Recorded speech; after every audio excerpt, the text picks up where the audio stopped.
তোমরা আমার শান্তমণির জন্য দোয়া করো, আল্লাহ যেন তার শাহাদাত কবুল করে, জান্নাতের সুউচ্চ মাকাম দান করে। আমার একমাত্র সন্তান শান্তমণিকে নিয়ে আমার অনেক স্বপ্ন ছিল, তাকে সুশিক্ষা শিক্ষিত করার জন্য আমি বিদেশে পাঠাবো, লেখাপড়া করার জন্য।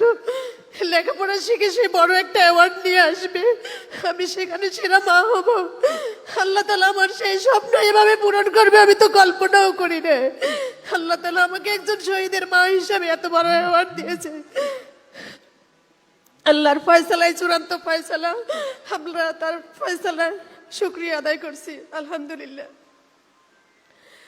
এটা ভেবেই মনকে এখন সান্ত্বনা দিয়ে, হয়তো তার রক্ষণাবেক্ষণের জন্য আমি আর উপযুক্ত ছিলাম না, আল্লাহ তাআলা তার জিম্মায় নিয়ে গেছেন।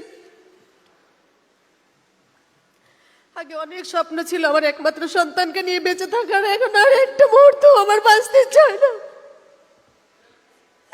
আমার সবার কাছে শান্তমণির জন্য দোয়া চেয়ে বিদায় নিচ্ছি। ধন্যবাদ সবাইকে। সবাই শান্তমণির জন্য দোয়া করবেন, আল্লাহ যেন তার শাহাদাত কবুল করে। ধন্যবাদ সবাইকে। আসসালামু আলাইকুম ওয়া রাহমাতুল্লাহ।